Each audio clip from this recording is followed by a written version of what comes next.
திருப்பூர்ல உள்ள ஒரு கலர் மீன் கடைக்கு போனது எனக்கு பெரிய குத்தமா போயிடுச்சு மக்களே. கலர் மீன் கடைக்கு ஒரு பொருள் வாங்குறதுக்காக இன்னைக்கு நாங்க போயிருந்தோம். போனப்பவே பாத்தீங்கன்னா டைம் ரொம்ப ஆயிடுச்சு. நைட்டு நேரத்துல தான் போனோம். கிட்டத்தட்ட 10 மணிக்கு பாத்தீங்கன்னா கடையில நிறைய பேர் இருக்காங்க. இந்த கடையில நிறையவே ஸ்பெஷலான ஐட்டம்லாம் இருந்துச்சு. தொட்டி எல்லாம் ரெடிமேட்ல, கூண்டு இருந்துச்சு, எல்லாமே இருந்துச்சு. இது நார்மலா எல்லா கடையில இருக்கிறதானு பார்த்தா பறவைங்க, பல பறவைங்க இருக்கு மக்களே.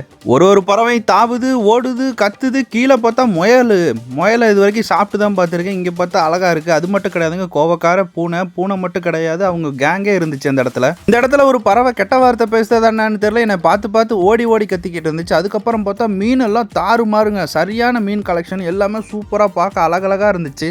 எனக்கு இந்த மாதிரி ஆப்பிரிக்கன் சிக்லெட்லாம் பார்த்தீங்கன்னா வளர்க்க ரொம்ப பிடிக்கும். நம்ம சேனல் ஸ்டார்ட் பண்ணுறதுக்கு முன்னாடி என்கிட்ட 4 டேங்க் இருந்துச்சு. அது நிறைய வெறும் சிக்லெட்டு, நிறைய வெரைட்டி மீன்கள் வளர்த்துட்டு இருந்தேன். மீன் வளர்க்குறதுனா எனக்கு ரொம்ப பிடிக்கும். இந்த கடையை பார்த்தோன்னா எனக்கு பழைய ஞாபகங்கள் எல்லாமே வந்துருச்சு. இந்த கடையில் பார்த்தீங்கன்னா டாக் லவர்ஸுக்கு ஏற்ற மாதிரி மட்டும் கிடையாதுங்க, பெட்ஸ் எல்லாத்துக்கும் ஏற்ற மெடிசனு, அதுக்கு ஏற்ற ஃபுட்டு எல்லாமே தாறுமாறாக இருக்குது. அதுலேயும் பார்த்தீங்கன்னா பர்டிகுலராக நாய்க்குட்டி தாங்க.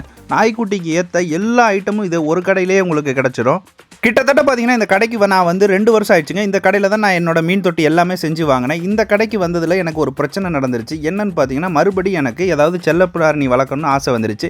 இப்போ நம்ம என்ன வளர்க்கலாம்? மீன் வளர்க்கலாமா, இல்லாட்டி வேறு ஏதாவது செல்லப்பிராணி வாங்கலாமான்னு கமெண்டில் சொல்லுங்கள். இந்த கடையில் பார்த்தீங்கன்னா எலியெல்லாம் இருந்துச்சு மக்களே. எலி மட்டும் கிடையாது, ஒரு எலி ஒரு வண்டியில் ஓடிக்கிடுச்சு. இன்னொரு எலியும் பார்த்தீங்கன்னா அதே வண்டியில் ஏறி 2 வேலியும் சேர்ந்து ஒரு வண்டி மாதிரி இருக்குது, அதுக்குள்ளே ஓடிக்கிட்டு இருக்குது. அது மட்டும் கிடையாது, மேலே பார்த்தீங்கன்னா வித்தியாசமாக வேற ஒரு எலி இருந்துச்சு, அதுவும் பார்த்தீங்கன்னா வண்டி ஓடிக்கிட்டு இருக்கு. இந்த மாதிரியான எலியை வாங்கி வளர்க்கலாமா, இல்லாட்டி பறவை, மீன் எதை வாங்கி வளர்க்கலாம் அப்படிங்கிறத கமெண்டில் சொல்லுங்கள். அப்படி இல்லைன்னா எனக்கு ஒரு சூப்பரான யோசனை, மயில் விரால் மீனை யாருமே வளர்க்குறது கிடையாது, அதை உயிரோட பிடிச்சிட்டு வந்து வீட்டில் வளர்க்கலாமா? நீங்கள் கமெண்டில் சொல்லுங்கள் நண்பர்களே.